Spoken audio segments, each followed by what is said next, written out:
5 নম্বর, এই যে হাতে খাবার নিলেন, দেখবেন এবার জোরে ধরেন আর বুড়ি আঙ্গুল দিয়ে এবার দিয়ে দেন মুখে। 4টা কোরআন দিয়ে প্রশংসার কথা বললে এবার এটা দিয়ে ফিনিশ করে দিই। আল্লাহ বললেন, ও বান্দা, সুতরাং মুখলিসিন আলাহুদ্দিন, কোনো টার্গেট নিয়ে নয়, খালেস নিয়তে দিনের ভিতরে ঢুকে যাও। আলহামদুলিল্লাহি রাব্বিল আলামিন।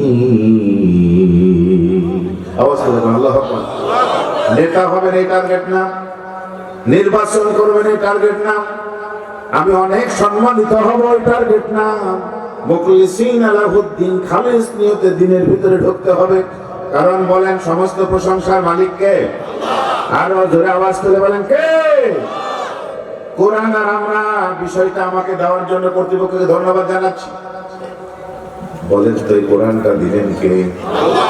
এটা ভারতে নাজিল হওয়া তথাকথিত ফজিলতের কিতাব নয়।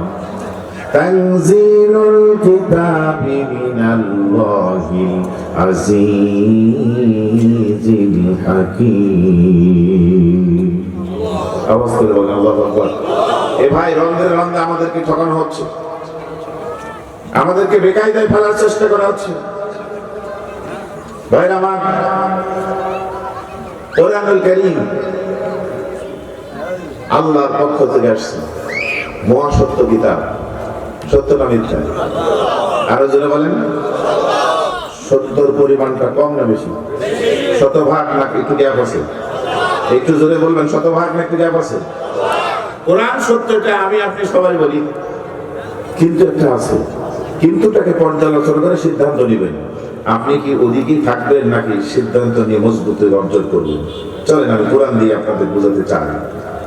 আল্লাহ কোরআন বলে দিলেন, পড়েন আমার সঙ্গে, আলিফ লাম মিম রা, তিলকা আয়াতুল কিতাব ওয়াল্লাযী উনজিলা ইলাইকা মির রাব্বিকাল হক ওয়ালাকিন্না আকসারান নাস লা ইউমিনুন। কোরআনটা দিয়ে বোঝেন আজকের মাহফিল। যারা দূর থেকে শুনছেন, আসেন নাই, দূর থেকেই শোনেন। যারা আসেন না তারা লস করেছে। কি চমৎকার করে আল্লাহ বলেন, তিলকা আয়াতুল কিতাব, এটা হলো সেই কিতাবের বর্ণনা, নিদর্শন। ওয়াল্লাযী উনজিলা ইলাইকা মির রাব্বিকাল হক, তোমার রবের পক্ষ থেকে একটা মহাসত্য কিতাব তোমাদের নাজিল করা হয়েছে। আমিও বলি সত্য, বড় ভাই বলে সত্য, স্যারেরা বলে সত্য, আপনারা বলেন সত্য, কিন্তু একটা আছে লাকিন, মানে কিন্তু। ওয়ালাকিন্না আকসারান নাস লা ইউমিনুন। কিন্তুটা হলো অধিকাংশ মানুষ শোনার পরে ঈমান এনে আমল করে না।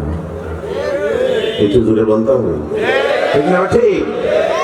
সবার ঘরে ঘরে কোরআন, মসজিদে মসজিদে কোরআন, হেফজখানার অভাব নাই। মরে গেলে লোকজন দেখে এসে কোরআন পড়াবে, এরকম লোকের অভাব নাই। কিন্তু কোরআনের এই বিষয়গুলির উপরে ঈমান এনে আমল করার লোকের বড় অভাব। স্যার বলেন কথা ঠিক হবে? ঠিক। কারণ আমরা যারা আয়োজন করেছি এবং যারা শুনছি, আমরা কি ওই কাতারেই থাকবো, নাকি যা শুনেছি, যা শুনবো, কোরআনের কথা যদি হয় আমরা ঈমান এনে আমল করব? কে কে রাজি আছেন? দুই হাতটা তুলে আল্লাহকে দেখান দেখি। লিল্লাহি তাকবীর। আল্লাহ কবুল করুন, বলেন আমিন। আমার বন্ধুগণ, লাভটা কি দেখেন? যদি আপনি আমল করতে পারেন, কোরআন নিয়ে আগে বুঝেন, কোরআনের তো সাবজেক্ট আমার। আল্লাহ রাব্বুল আলামিন আমাদের হৃদয়ে পৌঁছানোর জন্য চমৎকার করে বললেন, পড়ে না আরেকবার, বিসমিল্লাহির রহমানির রহিম। ইয়া আইয়ুহান নাস قد جاءتكم موعظة من ربكم وشفاء لما في الصدور وهدى ورحمة للمؤمنين। মুমিনদের জন্য এটা হেদায়েতের চাবিকাঠি। মুমিনদের জন্য রহমতে ভরপুর কিতাব। অবস্থলে কোন আল্লাহু আকবার। বিমা নুজিলা আলা মুহাম্মদ সাল্লাল্লাহু আলাইহি ওয়াসাল্লাম, এই রহমতে ভরা কিতাব কার উপরে নাযিল হয়েছে? নাম কি? মুহাম্মদ রাসূলুল্লাহ সাল্লাল্লাহু আলাইহি ওয়াসাল্লাম, তিনি রহমতে ভরা। ওয়া মা আরসালনাকা ইল্লা রাহমাতাল লিল আলামিন। ওয়াস্তলে কোন আল্লাহু আকবার। তাহলে যেটা নাযিল হলো এটাও রহমত মুমিনদের জন্য, যার উপরে নাযিল করা হলো তারা বিশ্ববাসীর জন্য রহমত।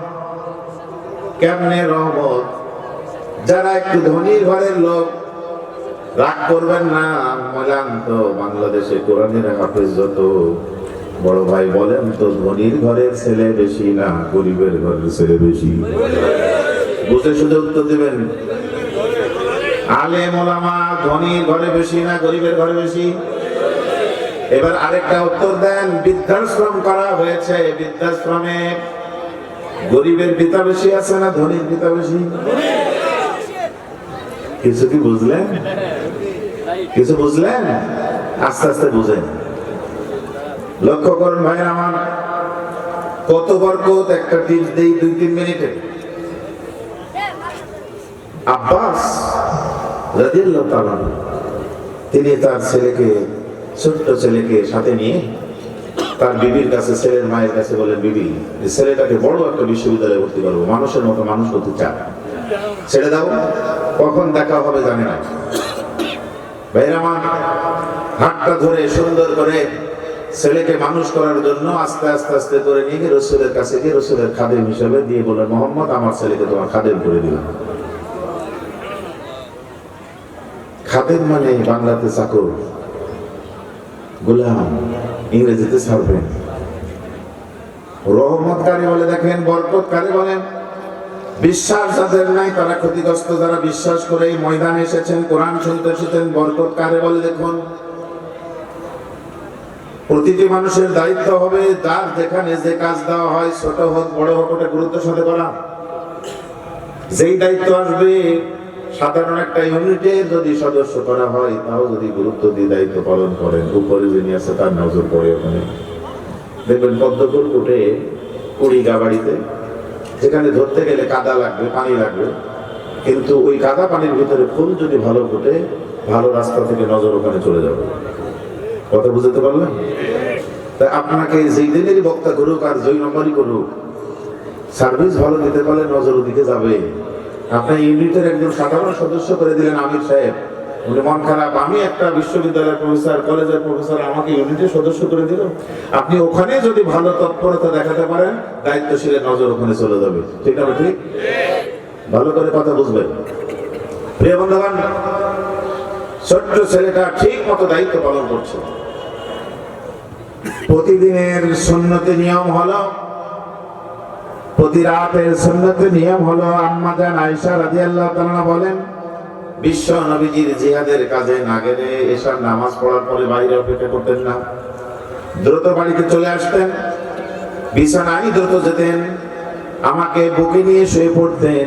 ছোট বাচ্চাকে বুকে নিলে, মা বুকে নিলে যেমন আরামে ঘুমিয়ে যায়, নবীর বুকে এত শান্তি আছে, আমাকে কাছে নেওয়ার সাথে সাথে আমি আয়েশা ঘুমিয়ে যাই। যত রাত ঘুম থেকে উঠেছি, একটি রাত আর উঠার পরে মুহাম্মদ সাল্লাল্লাহু আলাইহি ওয়াসাল্লাম আমার স্বামীকে বিছানায় পাই নাই। আমার দুর্বলতার কারণে, মহিলাদের একটু হিংসার প্রবণতা অধিকাংশ মহিলার আছে, স্বামীর ভাগ কাউরে দিতে চাই না। তিনি বললেন, আমি আমার দুর্বলতার কারণে মনে মনে চিন্তা করি যে সেবা দিতে পারি নাই, ঘুমিয়ে গেছি, আমার স্বামী মনে হয় অন্য কোনো স্ত্রীর প্রেমে চলে গেছে। আয়েশা বলেন, যত রাত আমি খুঁজতে গেছি, লক্ষ্য করে দেখেছি আমার স্বামী কোনো স্ত্রীর প্রেমে পড়ে নাই, মসজিদ নববীর রিয়াজুল জান্নায় সিজদায় পড়ে আল্লাহর প্রেমে পড়েছে। আওয়াজ করে বলেন আল্লাহু আকবার। এরকম প্রচন্ড শীতের রাত, নবীজি উঠলেন, দেখেন আয়েশা শুয়ে আছেন বিছানায়। ওঠার পরে লক্ষ্য করলেন দরজার সামনে ওযুর পানি রেডি, মেসওয়াক রেডি, তোয়ালা গামছা রেডি, যা প্রয়োজন সবগুলি রেডি। আল্লাহ নবী আজকে আয়েশাকে ডাকলেন, আয়েশা তাআল হাইয়া হাইয়া। আয়েশা রাদিয়াল্লাহু তাআলা দ্রুত বিছানা থেকে উঠলেন, লাব্বাইক ইয়া রাসূলুল্লাহ। কি বলবেন নবীজি? বলেন। আল্লাহ নবী বলেন, আয়েশা তুমি তো শুয়ে আছো, কিন্তু আমার যা প্রয়োজন সবগুলি রেডি করে দিল, একটু বলবে নাকি? আয়েশা বলেন, নবীজি ওই ছোট্ট ছেলেটা যে দিন থেকে এসেছে এই কাজগুলি আমাকে করতে দেয় না, আব্বাসের ছোট ছেলে এই কাজগুলি করেছে।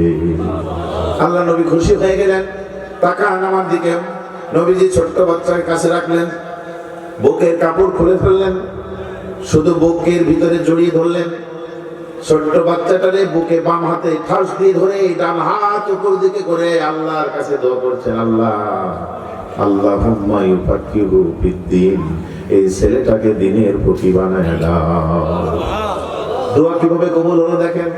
যেই ছেলেটা গেল নবীর চাকর হয়ে, খাদেম হয়ে, গোলাম হয়ে, আল্লাহর নবীর বরকতে স্কুল কলেজ বিশ্ববিদ্যালয় কোথাও পড়তে হলো না, আল্লাহ রাসূলের বরকতে, দোয়ার বরকতে রাইসুল মুফাসসিরিন হয়ে গেলেন।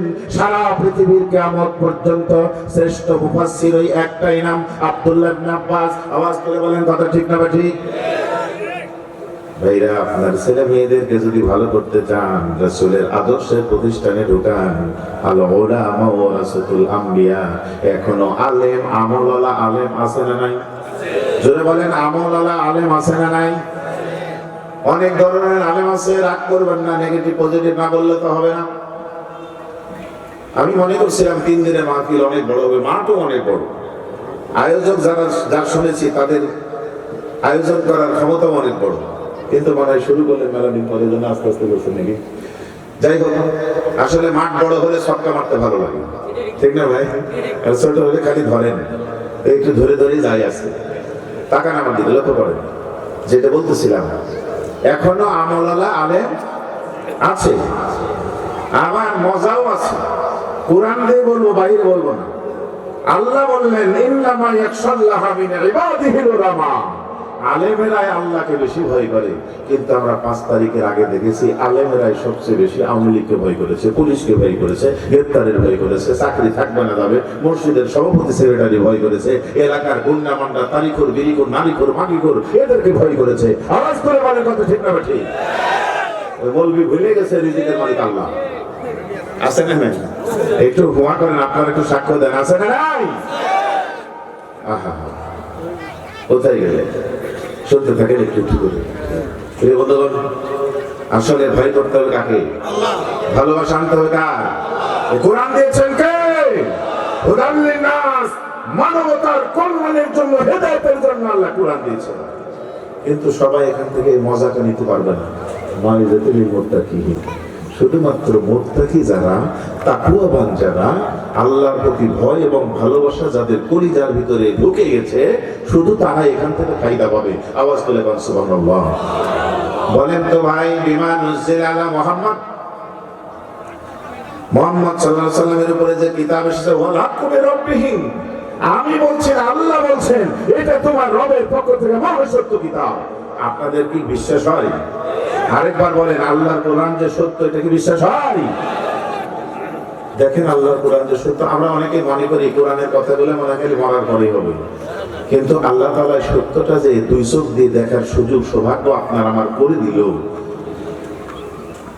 আমি আরেকবার দেখাই, দেখাবো? রাগ করবেন না? রাগ যে করতেছেন ভাই, আগে মাইক কাটিয়ে নিচ্ছিল, স্টেজ থেকে গ্রেফতার হয়েছে, কোরআনের মাহফিল থেকে ঘিরে ফেলে 6টা গুলি করছে আমাকে, সেই লোক। লক্ষ্য করেন, এখন তো আর মাইক কাটিয়ে দেওয়ার কেউ নাই, আছে? জোরে বলেন আছে? কিন্তু 2-1 টাকা চামচিকা তো টালা মারবে। চামচিকার বোঝা উচিত, ঘরের ভিতরে ঢুকে যদি কিরকির করে দেয়, তুমি গ্রেফতার হয়ে যাবে। 2-1 জন আমার প্রিয় ভাই আজহারীর বিরুদ্ধে কথা বলতে রাস্তাঘাটে চোরের মতো মার খেয়েছে। একটু হুয়া করেন, ঠিক না ঠিক? তালটি বালটি না করে কোরআন দিয়ে শোনেন, আমি কোরআন দিয়ে বলতেছি। কোরআনের মহাসত্য আল্লাহ আমাদেরকে 2 চোখ দিয়ে দেখার সুযোগ করে দিলেন।